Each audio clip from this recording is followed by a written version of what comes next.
দর্শক, এই মুহূর্তে ভোলা থেকে নির্বাচনী প্রচারণার খবর জানাতে সরাসরি যুক্ত হচ্ছেন প্রতিনিধি আরিফ হোসেন লিটন। লিটন, শেষ মুহূর্তের প্রচারণার কেমন চিত্র দেখছেন ভোলায়, আমাদের জানাবেন।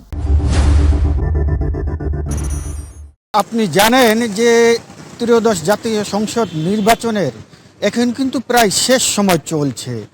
আমি কিন্তু এখন আছি ভোলা সংসদীয় ২ নং আসনে আছি। ভোলাতে যে 4টি আসন রয়েছে, এই ২ নং আসনেই কিন্তু দাঁড়িপাল্লা প্রতীক নিয়ে নির্বাচন করছেন মাওলানা মুহাম্মদ ফজলুল করিম। তিনি তার নির্বাচনী আসনে শুরু থেকেই তিনি তার ভোটের মাঠে কাজ করে যাচ্ছেন, প্রার্থীদের ধারে ধারে ঘুরছেন এবং ভোলার উন্নয়নে কাজ করবেন বলে কিন্তু তিনি প্রতিশ্রুতি দিচ্ছেন। ভোলার যে 4টি আসন রয়েছে, 4টি আসনেই জামাত ইসলাম সহ তাদের যে সম্ভাবনা প্রার্থী রয়েছে জোটে, তারাও কিন্তু একই রকমের প্রতিশ্রুতি দিয়ে যাচ্ছে। তো আমার সাথে কিন্তু এখন আছেন এই 2 আসনের বাংলাদেশ জামায়াত ইসলামের দাঁড়িপাল্লা নিয়ে যিনি নির্বাচন করছেন।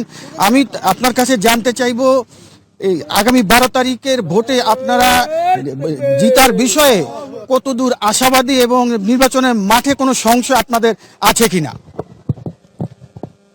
আমি তো দীর্ঘদিন পর্যন্ত মাঠে আছি, প্রচারণা চালিয়ে যাচ্ছি।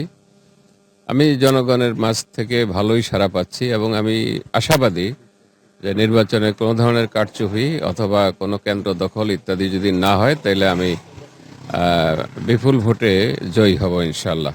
এই আস্থা আমার জন্মেছে।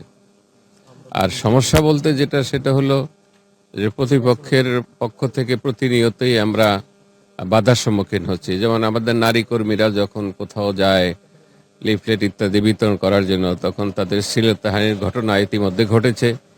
আমাদের প্রচার প্রোপাগান্ডায় তাদের আক্রমণ চলেছে, আমাদের প্রচার গাড়ি তারা ভাঙচুর করেছে ইত্যাদি। এটা প্রতিদিনই ঘটছে।